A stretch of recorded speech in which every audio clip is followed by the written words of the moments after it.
Belajar itu adalah bagaimana mewujudkan siswa itu yang belajarnya tidak tertekan. Coba misalkan gini, ketika di kelas, ya apalagi setelah pandemi yang sekian lama, anak-anak bertemu dengan temannya masing-masing, ya satu kelas yang biasanya separuh, kemudian dijadikan satu. Mereka berbicara sendiri dengan temannya. Panjenengan mengajar agar anak-anak yang berbicara, apa yang panjenengan lakukan? Menegur, memarahi. Tidak benar misalkan contohnya, insya Allah tapi tidak ada di SMA itu gurunya baik-baik insya Allah. Kalau saya suruh ke depan, suruh ngomong panjenengan yang duduk gantian. Oke. Ya, ada yang seperti itu. Ada lagi Bapak Ibu yang punya cara yang lain ketika ada siswa yang berbicara di tengah-tengah panjenengan mengajar, atau ada yang tidur.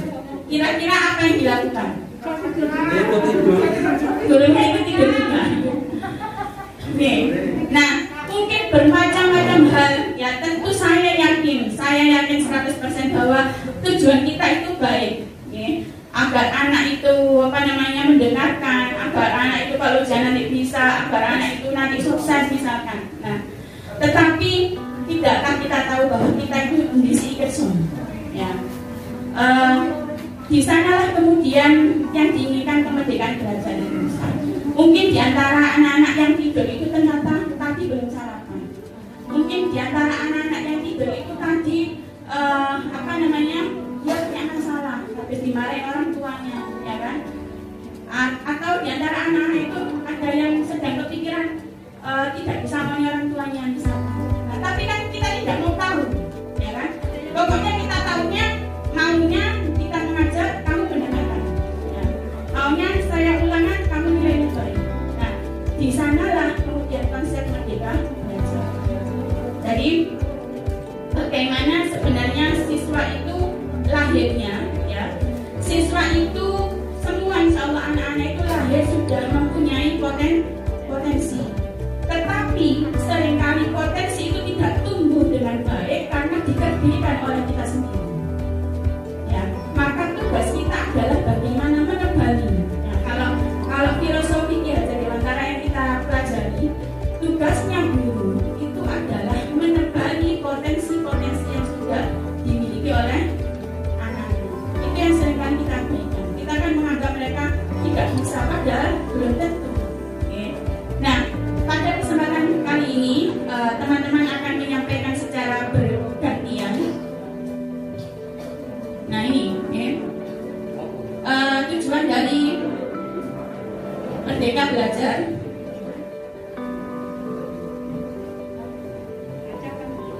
Dibaca ya, atau tidak terbaca? Tidak terbaca, saya main. Oh, ini terbaca. Iya, saya main. Jadi tujuannya adalah Merdeka Belajar itu agar anak-anak punya tanggung jawab dalam belajar, dia mandiri dalam belajar, dia menyadari tugas belajarnya, bukan dipaksa oleh bapak ibu guru, bukan dipaksa oleh orang tua. Lalu bagaimana nanti prosesnya? Nanti akan disampaikan oleh teman-teman secara bergantian. Yang pertama adalah tentang paradigma, perubahan paradigma yang akan disampaikan oleh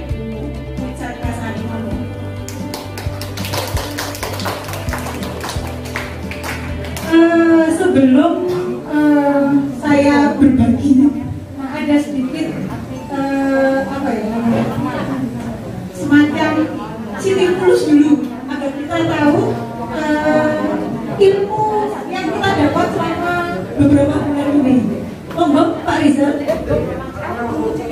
Oke, Bapak Ibu CGP monggo di depan yang sedang berjaga-jaga di lapangan sekolah.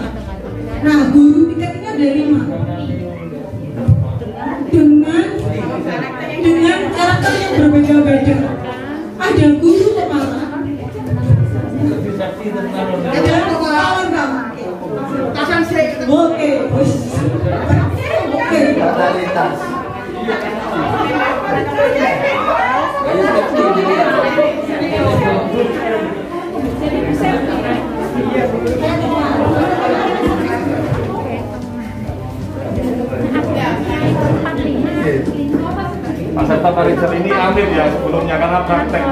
Jauh tak sini.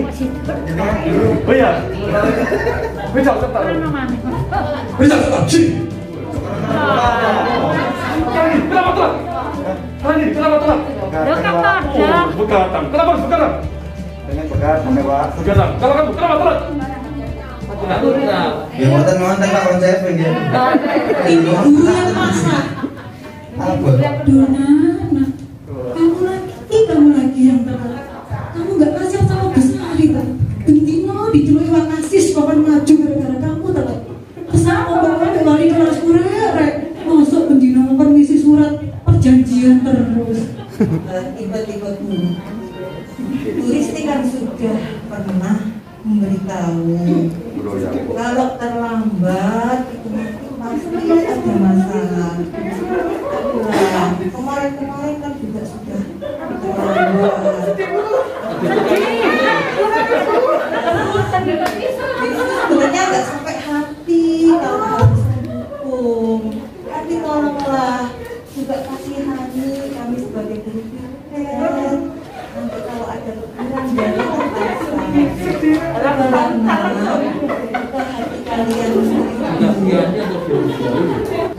Kalian tahu hari ini kalian sudah melanggar peraturan? Oke, kenapa terlambat? Kadang Bu Ikut Pak Hidayat. dari pangkoso menjuli kon. Coba diulang lagi. Kalau Rizal kenapa terlambat? Kadang Bu. Kadang. Kalau kamu Ikut ini Kak. ini bagaimana jawabannya benar? Coba dulu lagi. Kamu kenapa terlambat?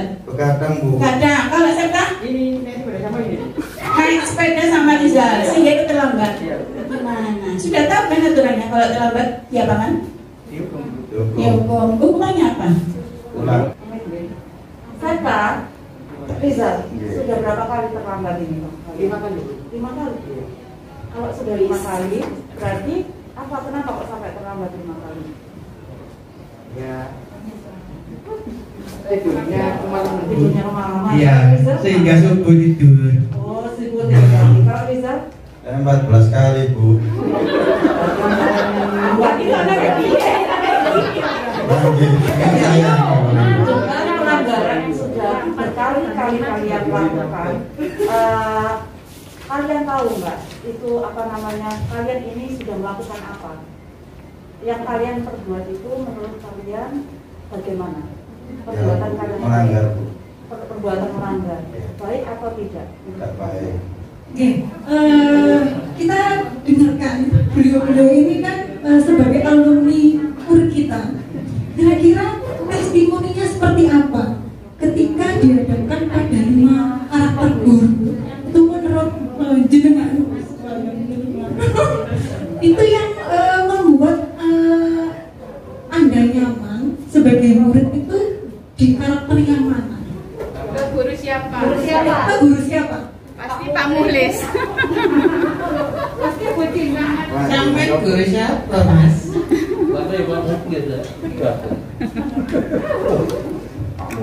Dengan alasan. Kalau saya Bunisa halus lembu.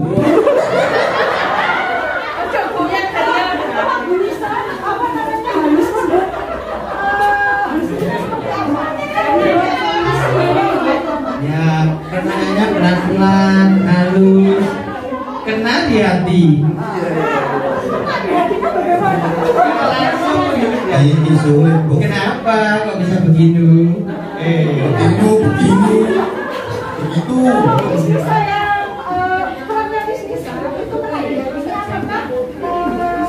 Anda sebagai murid itu merasa bersalah nggak?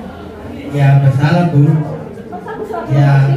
Ya dalam hati rasanya di sini ini terus. Berubah-berubah ya. Kalau saya sebenarnya semuanya sama mendidiknya, tapi kalau untuk yang terlalu dalam di Bu Rizky Bu, sedih pol terlalu saya dulu masih ingat Dimanapun sekolah atau di kelas itu nanti harus diberi sanksi dalam bentuk hukuman.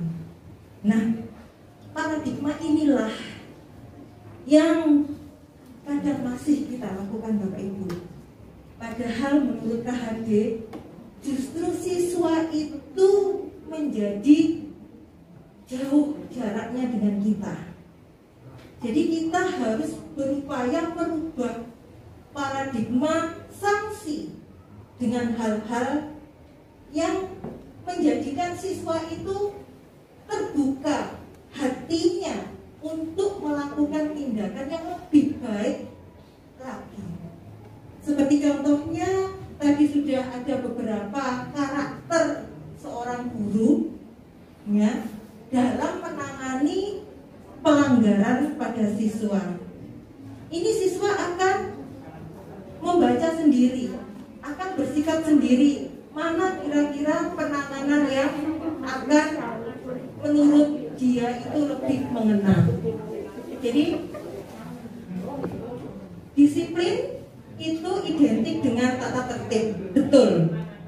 Disiplin itu identik dengan sanksi atau hukuman.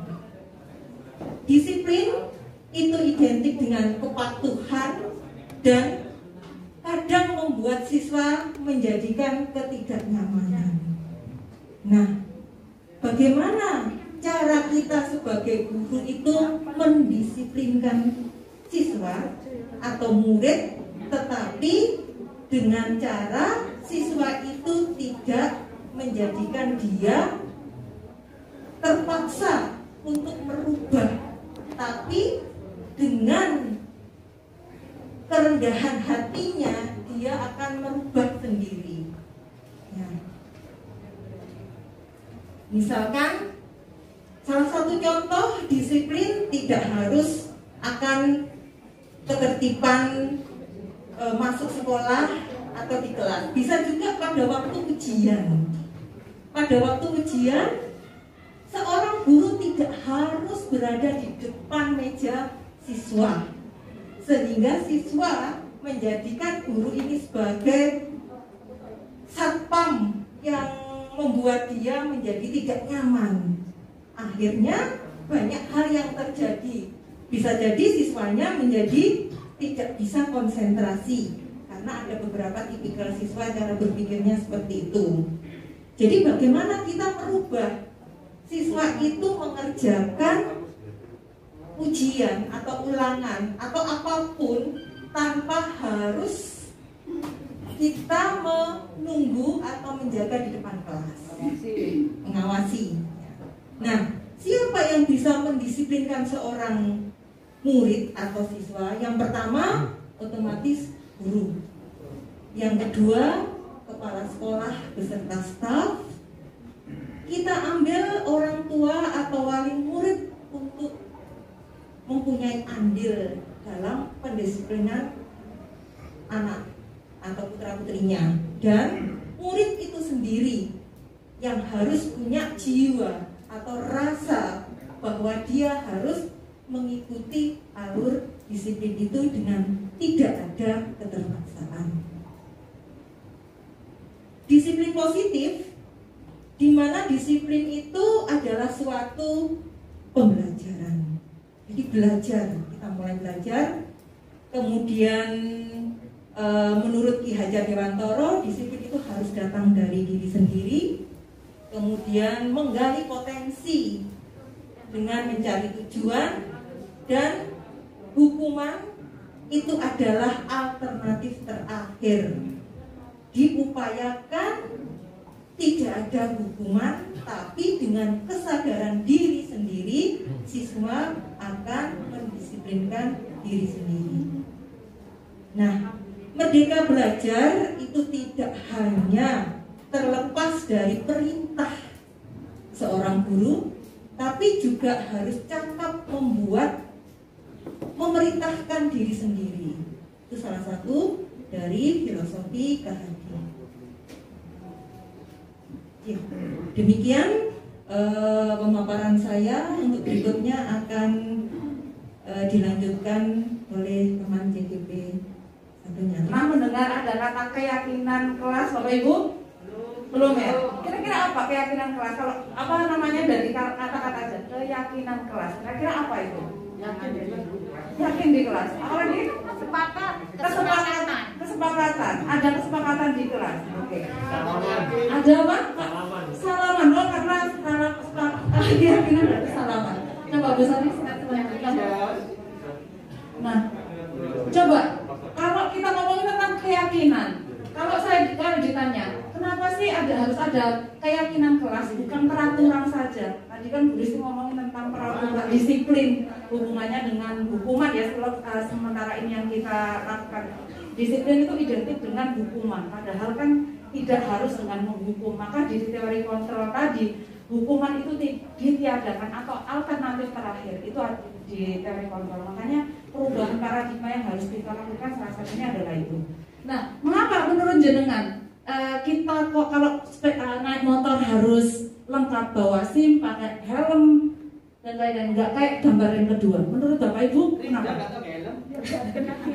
Biar nggak kena tilang, apalagi? Biar aman, biar apa? Selamat. Biar nggak kena tilang, biar selamat, biar aman. Itu adalah sebuah keyakinan, Bapak Ibu, keyakinan. Apalagi? Coba ada gambar lagi. Ini. Kenapa kita selalu diingatkan dalam pandemi ini untuk selalu 3M? 3M itu memakai masker, mencuci tangan, dan menjaga jarak. Kenapa menurut jenengan? Biar itu aturan. Kenapa ada aturan seperti itu? Biar aman. Biar apa lagi selain aman? Sehat. Biar nggak kena virus. Agak kesana aja biar nggak terlalu lama. Setelah lapar nanti. Oke, rahasia rambut ini boleh. Oke. Ini jelas juga ya.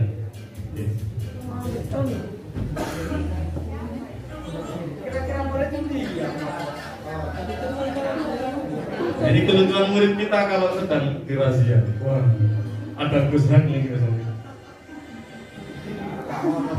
Oh, enggak juga. Ya gitu lah, biasa aja. Masa gitu menakutkan. Oh, kayaknya terjatuh kata ibu ini. Ini mau nolong tapi nggak tahu berhasil apa enggak nih. Oh. Kejat-kejat apa ibu? Kejat-kejat apa Indonesianya? Wah, ditusuk lah. Ini ada yang jenis Spiderman juga Bapak Ibu. Ya Allah. Wah, keren kan ya sih gitu.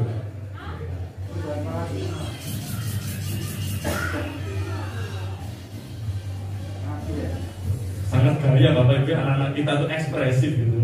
Anak sopo. Sopo nopo.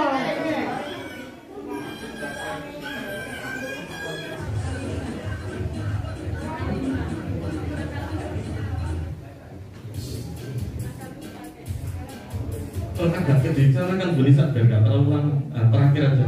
Nanti Sar. Biar nggak terlalu lama. Terakhir terus. Oke, salah Bang. Oke. Salah Bang. Perlu alat iko, Dewan. Nah ini. Seakan-akan hungring nih Bapak Ibu.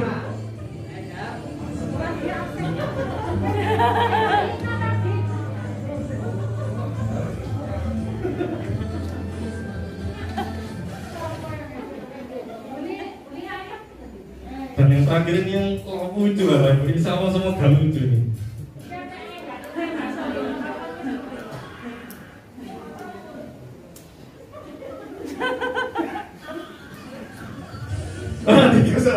Sakitnya tuh di situ ya Bapak Ibu. Oke, cukup. Oke, terima kasih Bu Nisa. Langsung di yang Google yang M Bu Nisa. Google yang M. Oke, itu di present Bu Nisa. Di present adalah ini. Oke, di present Bu Nisa. Diklik terus di present. Bismillahirrahmanirrahim. Izin Bapak Ibu, ini secuil studi kasus Ibu Halimah, guru wali kelas 10 IPA 7 anggap aja IPA 7 sedang bingung menghadapi ulas salah satu murid namanya Doni. Beberapa anak di kelas 10 IPA 7 telah datang padanya dan mengeluhkan sikap Doni yang seringkali meminta bekal makan siang. Jadi dijauhi Bapak Ibu, ditolongi gitu.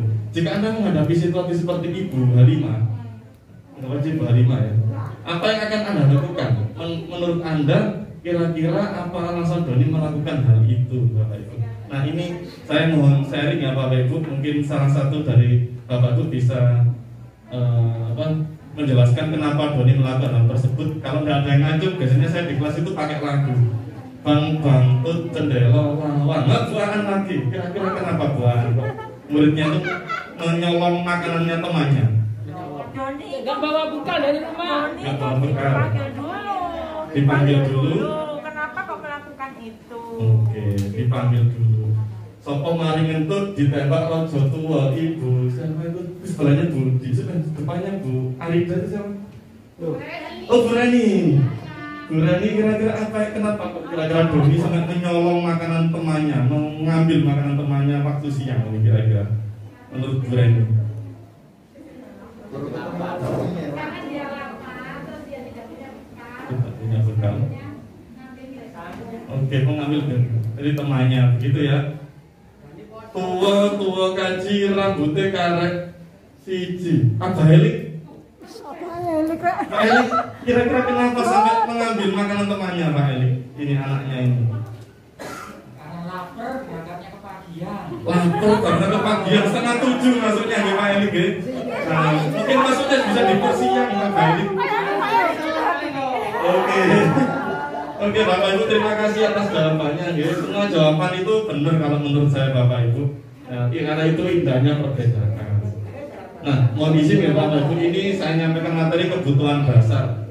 Yang pertama, satu, kebutuhan bertahan hidup. Nah, dalam kasus Doni, menurut saya kalau apabila jawaban Doni ditanya adalah karena ia lapar dan orang tuanya tidak membawakan bekal, maka kebutuhan dasar yang dipenuhi adalah kebutuhan untuk bertahan hidup. Daripada mati, mending saya menyolong makanan teman saya, gitu ya. Itu yang pertama Bapak Ibu. Ini seperti yang disampaikan Abah Elim tadi gitu. Yang kedua, kebutuhan cinta dan kasih sayang Bapak Ibu. Kalau Doni menurut saya, kalau jawabnya itu karena dia merasa senang temannya memperhatikan dia, karena temannya melaporkan tindakannya pada guru dan gurunya memberitahu orang tuanya, sehingga orang tuanya jadi memperhatikan dia, maka Doni ini adalah contoh anak yang kurang butuh kasih sayang, butuh disayang, caper. Itu menurut saya Bapak Ibu ya. Nah, Bapak Ibu juga tadi juga banyak pendapat begitu. Yang ketiga Bapak Ibu, penguasaan. Nah, ini biasanya jadi korak kan. Anak dan teman di kelas itu kan jadi kayak koraknya gitu ya. Apabila jawaban Doni adalah dia merasa hebat karena temannya jadi takut dengan dia dan menuruti keinginannya, maka sebetulnya Doni sedang berusaha memenuhi kebutuhan atas kekuasaan. Jadi dia jadi kepala geng, ambil makanan tak batuk ini, nah gitu. Itu biasanya anak-anak yang ingin jadi kepala geng, koraknya, korak. Nah, ada lagi yang ketiga, empat ini, kebutuhan akan pilihan. Nah ini. Bila jawaban Doni adalah bahwa dia merasa bosan dengan bekal yang dibawa ibunya, karena ibunya selalu membawakan bekal yang sama, akhirnya dia ingin mencoba makanan dari teman-temannya, maka dia ingin menjadi seorang yang freedom, nyoba ini, nyoba itu. Dia ingin menjadi manusia yang bebas. Nah, maka kita itu harus memahami bagaimana anak itu melakukan sesuatu tersebut. Kira-kira apa sih karepnya? Inginnya anak ini semua gue. Dan yang terakhir, bila Doni menjawab bahwa ia melakukannya karena iseng saja dan ia menikmati ekspresi teman-temannya yang kesal, mari misalkan ada tuh cukup ya, ini pingin itu, ada kan anak yang gitu-gitu iseng. Nah, itu berarti apa? Maka berarti Doni sedang berusaha memenuhi kebutuhan akan kesenangan Bapak Ibu. Gitu aja Bapak Ibu ya, ini hanya sharing informasi, hanya itu aja Pak ya, saya tidak banyak-banyak. Selanjutnya akan kami berikan ke Ibu. Kita review ya. 1 itu bertahan hidup, 2 itu kebutuhan cinta dan kasih sayang, 3 itu penguasaan, 4 kebebasan, 5 kesenangan. Maka kalau ada siswa yang melakukan kejahilan, kita harus karakteristik dulu. Kira-kira anak ini sedang ngapain? Apakah ini atau ini? Terus kita tangani dengan benar sesuai dengan metode nanti akan disampaikan oleh Bu Bumi. Terima kasih. Assalamualaikum warahmatullahi wabarakatuh.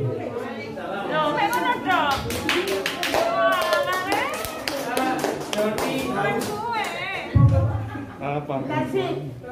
Ya, kembali lagi bersama saya. Silakan diunjuk Bapak Ibu, timbul, yaitu ada siswa yang sedang terlambat. Nah, kelima orang ini berupaya untuk menyelesaikan permasalahan itu dengan caranya masing-masing. Ya, orang yang pertama atau Pak Mulis tadi menyelesaikan dengan cara menghukum. Nah, yaitu posisi kontrol sebagai seorang penghukum. Ada yang Bapak Ibu guru itu yang merasa puas kalau ada muridnya itu pokoknya dihukum menegakok menegakkan mana. Nah, ada yang seperti itu. Ada posisi kontrol yang kedua yang tadi dipraktekkan oleh Bu Sari, ya, yaitu merasa bersalah. Kamu nggak kasihan dah sama wali kelasmu, bendino dipanggil sampai Pak Kasek kurikulum apa Kasek kesiswaan, ya, nggak kasihan dah sama orang tuamu yang membiayai. Itu mencoba untuk membuat anak merasa bersalah, ya. Mungkin di antara kita sering ya melakukan itu untuk menyentuh sisi nalurinya, ya, hati nuraninya, sehingga berharap dia menyadari, ya, kemudian besoknya lagi tidak mengulangi, ya. Itu yang anak yang mungkin sesekali kita berhasil, tapi ada anak yang tidak mau tahu, ya, pokoknya sekarang ini besok ulangi lagi, ya, kamu lagi. Nah, itu posisi kontrol membuat siswa merasa bersalah. Lalu yang ketiga tadi dipraktekkan oleh Bu Rizky sampai Dek Rizal nangis-nangis katanya. Sebagai apa tadi? Sebagai teman. Ya. Saya tahu kok kalau kamu itu terlambat. Dia mencoba memposisikan sebagai teman. Tapi ada kalanya posisi sebagai teman itu posisi negatif, ada yang posisi positif. Ya. Kalanya negatif, dia mencoba menjadi teman tapi dia sekaligus menjatuhkan, ya, ini sebagai teman. Lalu posisi yang keempat yang tadi saya praktekkan adalah sebagai pemantau atau mengawasi, mengembalikan lagi pada aturan, ya. Kamu tahu kenapa terlambat, apa aturannya, kita datang jam berapa, itu adalah posisi sebagai teman. Biasanya dia cara-cara itu digunakan ketika siswa itu belum bisa diajak untuk berdiskusi, ya. Cara yang terakhir yang diperankan oleh Bu Nisa tadi itu adalah posisi sebagai manajer. Nah, kira-kira dari 5 posisi kontrol ini tadi Bapak Ibu, manakah yang lebih efektif? Tergantung dari peristiwanya. Nah, begini, harapannya goalnya adalah kita menjadi seorang manajer, ya. Posisi kontrol yang terbaik adalah posisi seorang manajer. Mengapa? Karena posisi manajer ini kita memandirikan anak. Mungkin ada kalanya kita menganggap yang sampai nangis-nangis tadi itu yang terbaik, ya kan? Tetapi ketika kita melakukan sebagai manajer, kita sekaligus membangun kemandirian anak, sekaligus membangun tanggung jawab anak, ya. Coba aturan sekolah apa yang sudah dilanggar, kamu tahu. Nah, lalu solusinya bagaimana? Apa sebabnya? Kita mencoba mengajak anak itu untuk berpikir. Kalau kamu hari ini terlambat, kira-kira besok mau terlambat lagi atau tidak?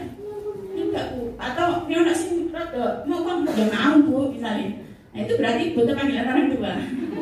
Nah, itu mengajak anak untuk berpikir dewasa, kemudian sekaligus mencarikan solusinya, ya.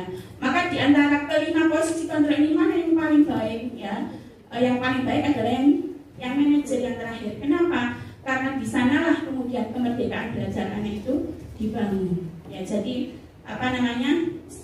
meskipun suatu ketika kita berposisi sebagai seorang teman atau suatu ketika kita berposisi sebagai seorang yang menghukum atau biar anak itu merasa bersalah, tetapi kalau anak itu sudah siap untuk kita posisikan sebagai seorang manajer, ya tidak ada salahnya kita panggil lagi, kita ajak bicara.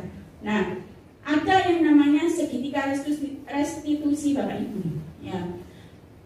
Restitusi ini adalah upaya untuk mengembalikan anak itu, memperbaiki kesalahan, bukan sebagai alat untuk menebus kesalahannya, tapi dia memperbaiki kesalahannya dan dia kembali ke komunitasnya masing-masing. Misalkan kalau tadi nyolong, mengambil makanan temannya. Nah, itu dibuat solusi dengan cara segitiga restitusi. Bagaimana caranya? Yang pertama adalah dengan validasi tindakan, menstabilkan identitas. Ya, menstabilkan identitas itu bisa jadi contohnya begini. Saya dulu juga pernah kok melakukan seperti kamu. Ya, saya dulu ketika sekolah saya juga pernah kok datang terlambat. Nah itu menstabilkan identitas. Ya, jadi mengembalikan kepercayaan dirinya anak itu kan ada kalanya anak itu sudah bersalah lalu kita justifikasi pokoknya yang salah ya apa. Nah, padahal mengapa kita tidak Bu Urin dulu juga pernah kok seperti itu. Nah, itu adalah merasa saya tidak sendiri. Nah, seperti itu. Nah, lalu yang kedua adalah validasi tindakan. Tadi sudah dicontohkan, kamu pasti punya alasan kenapa kamu datang terlambat. Ya, jadi yang dijelaskan Bu Sari tadi juga setiap tindakan yang dilakukan oleh siswa itu pasti ada motifnya. Ya, misalkan anak datang terlambat, kita tidak bisa melihat semata-mata pokoknya yang mukari melanggar aturan harus dihukum panggilan orang tua, tidak. Tapi kalau kita mau menggali pasti ada motif. Oh ternyata anak itu mau tangi kari, tangi kari. Oh ternyata. Nah, ini loh yang perlu digali oleh guru. Ya. Lalu yang ketiga, yang terakhir adalah menanyakan keyakinan. Kita kembalikan lagi pada kesepakatan, misalkan aturan sekolah punya aturan. Ya. Sekolah punya aturan biar semuanya berjalan lancar, semuanya tertib. Nah, maka setiap siswa harus mentaati aturan. Kira-kira kamu sanggup nggak mentaati aturan itu? Lalu mesti akan siswa itu akan berpikir, ya.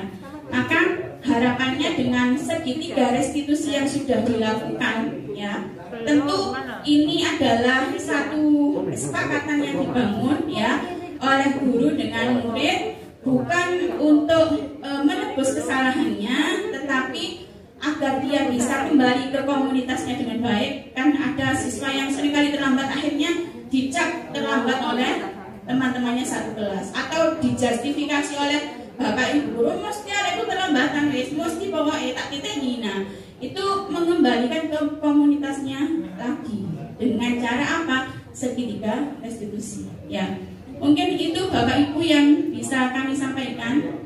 Ada tambahan dari teman-teman? Cukup ya. Sekali lagi terima kasih. Barangkali ada yang ditanyakan dari apa yang sudah kami berlima sampaikan. Dua penanya monggo. Sudah sangat jelas nih? Atau sudah sangat bingung? Bingung mau dilakukan yang mana maksudnya? Saya harus dulu. Iya, monggo.